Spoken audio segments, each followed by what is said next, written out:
Salve, salve, meu povo! Bom dia, boa tarde, boa noite. Não sabemos exatamente que hora você vai nos acompanhar nessa conversa com o Evangelho, né? Mas deixo aqui minha saudação, meu abraço, minha gratidão por essa caminhada, né?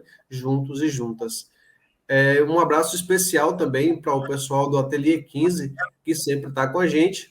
E nessa, como sempre, eu acolho com muita alegria para nos passar a sua sabedoria, né? Toda a sua caminhada aí através dos evangelhos e do contato com a Bíblia, nosso querido irmão Marcelo Barros. Seja bem-vindo, Marcelo. Obrigado, Darlan. Bom dia, boa noite, boa tarde para você, para os irmãos e irmãs que estão nos acompanhando nessa conversa. Vamos em frente. Com certeza. Sem mais delongas, né? Nesse 29º domingo do tempo comum, o calendário litúrgico traz como evangelho a ser lido e meditado o evangelho de Lucas, capítulo 18, versículos do 1º ao 8º. E aí, Marcelo, como sempre, queria pedir que você nos introduzisse, né? Nos atualizasse sobre o contexto desse evangelho. O contexto do evangelho é da formação do discipulado. Quer dizer, o evangelho de Lucas conta que a partir do final do capítulo 9, Jesus caminha para Jerusalém, caminha para Páscoa, caminha para a cruz, e nesse caminho ele deixa de trabalhar com a multidão, com a massa, não tem mais nenhuma atividade em que Jesus fala para o povo todo, ele se dirige especificamente ao grupo pequeno dos discípulos e discípulas, e ele, de certa forma, se dedica, se consagra a formar esse grupo, a dar a esse grupo consistência. E é interessante porque no capítulo 18, esses capítulos todos vão tratando temas do discipulado, quer dizer, como é que o discípulo de Jesus se comporta ou se define em relação a tal questão. Por exemplo, o capítulo 16, que a gente estava outro dia vendo, era sobre a questão da riqueza e da pobreza. Como é que é? O capítulo 17, a fé e os obstáculos da comunidade. Agora, no capítulo 18, o tema é oração. E aí, Jesus começa por uma parábola, uma comparação, tirada da vida real. E essa comparação, ele conta que tem dois personagens. Uma viúva pobre, que na época de Jesus, as viúvas, quando a mulher ficava viúva, não tinha nenhuma segurança. Então ela dependia da justiça para dizer de quem eram os bens do marido que morreu. E uma viúva pobre estava insistindo com o juiz para fazer essa justiça para ela, para reconhecer a herança. E o juiz não estava ligando para a justiça, não queria servir aos pobres, mas ela ficou tanto em cima dele, insistindo, que ele acabou cedendo para se ver livre. E aí Jesus diz, vejam como isso aconteceu. Quanto mais Deus, que não é um juiz injusto, quanto mais Deus fará justiça às pessoas que pedirem. Então ele começa o tema da oração pela questão da justiça, Darla. É muito bonito, muito, muito importante. Embora, para nós, à primeira vista, estranha essa imagem de Jesus falar de Deus como se comparando com um juiz injusto, né? É ruim, mas ele não está comparando Deus com um juiz injusto. O tema é oração e justiça.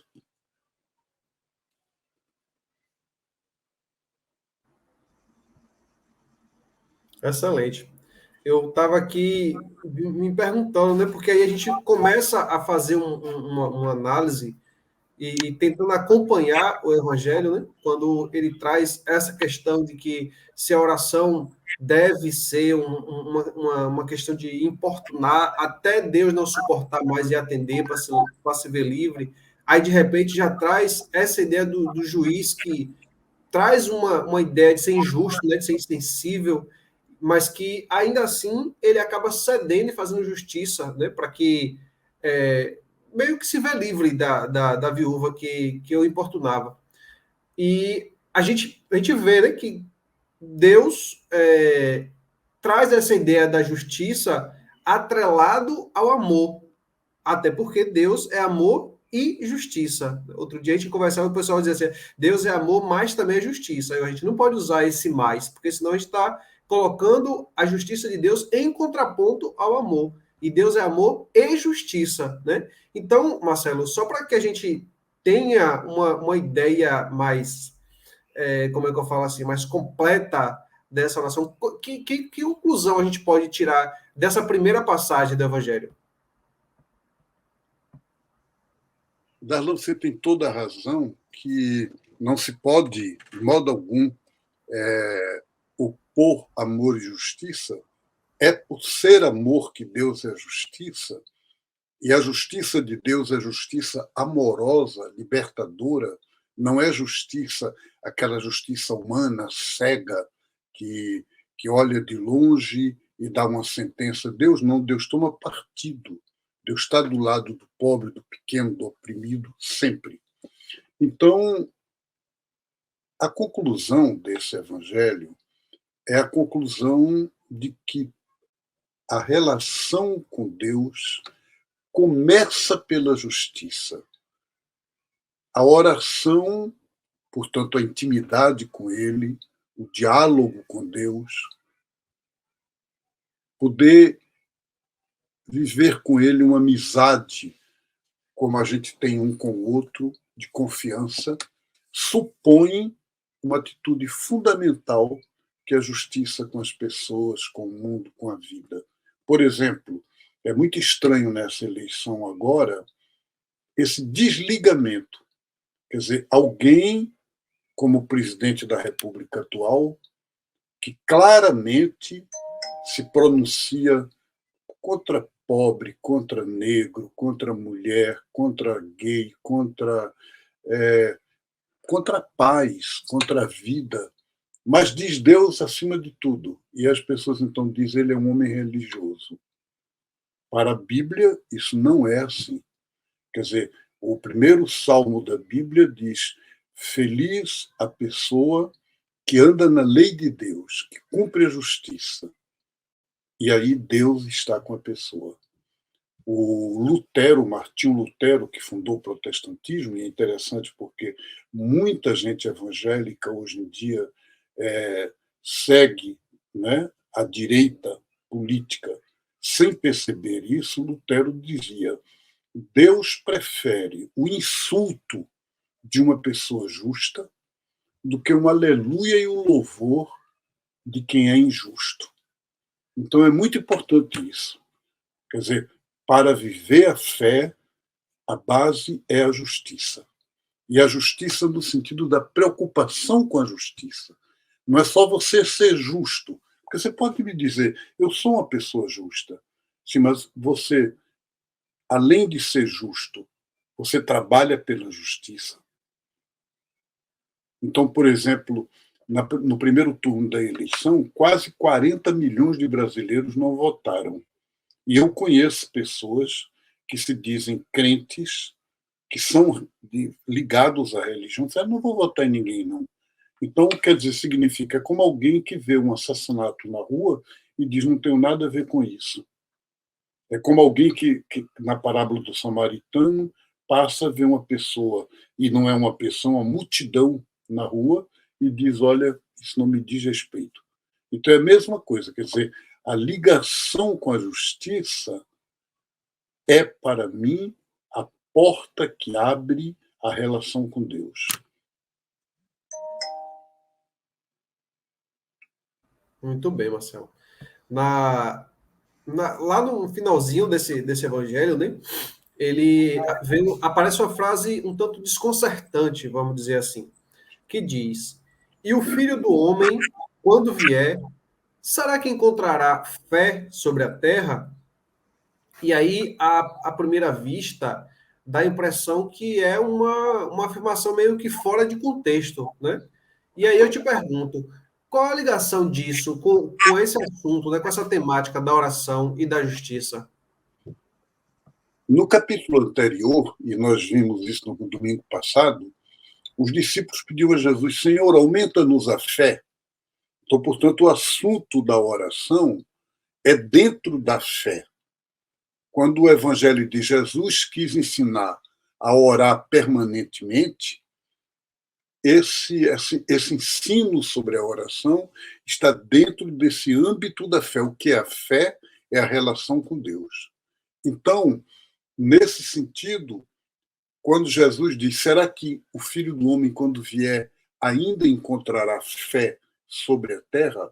O que ele está dizendo é: esta fé, baseada na justiça, as pessoas vão levar a sério ou vão tornar a fé uma religião cultual, ritual, eu e Deus, Deus e eu, sem nenhuma relação com a vida? Essa é a questão de Jesus. Infelizmente, em muitos casos tem sido assim, né? Tem sido essa relação eu e Deus e eu, e cada um por si e Deus por todos, né? Infelizmente. E chegando no finalzinho, né, dessa nossa conversa de hoje, um dos pontos mais discutidos aqui no Brasil é a relação entre política e religião. E o Marcelo muito bem trouxe agora há pouco, que o atual presidente ele tenta ganhar a eleição se apresentando como esse homem religioso, né? E muitas pessoas têm esse critério para votar, que o candidato seja ligado à igreja. No dia 2 de outubro, assembleias estaduais e o Congresso ficaram lotados de pastores e também de pessoas ligadas ao mundo religioso, né?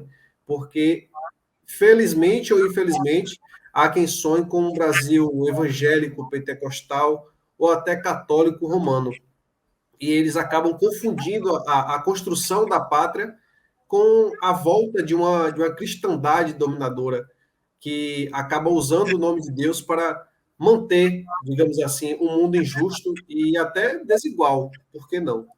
Ao mesmo tempo, muitas vezes, essas mesmas pessoas e grupos que votam na extrema-direita por parecer religiosa, né, eles negam que a fé tenha essa dimensão social e política. Essas pessoas pensam o mundo como uma grande paróquia, como uma grande congregação, e acabam não assumindo a missão de transformar a sociedade a partir da justiça e do cuidado também, né, com todos os seres humanos, com a terra e com a natureza. E isso a gente vem dizendo em várias conversas com o Evangelho.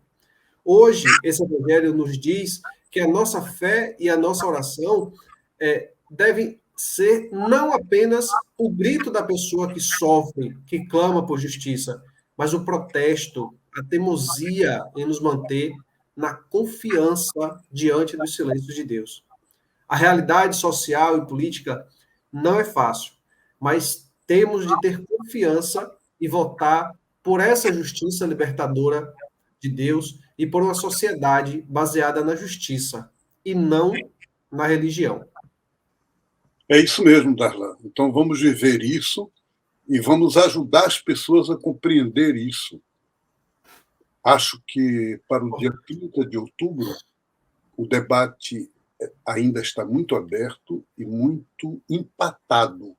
E é muito importante que a gente desempate, que você que está me vendo e vendo Darlan aqui conversando, se comprometa com Deus, como pessoa de justiça, a ganhar outras pessoas, principalmente pessoas que dizem não vou votar, ou não sei em quem vou votar, porque não se trata de convencer quem já está convencido, mas se trata de aumentar o grupo daqueles que dizem o voto nosso é de responsabilidade. Só existe guerra na Ucrânia porque as pessoas votam em alguém que é a favor da guerra. Se você votasse em pessoas que são pela paz, não haveria 28 guerras no mundo.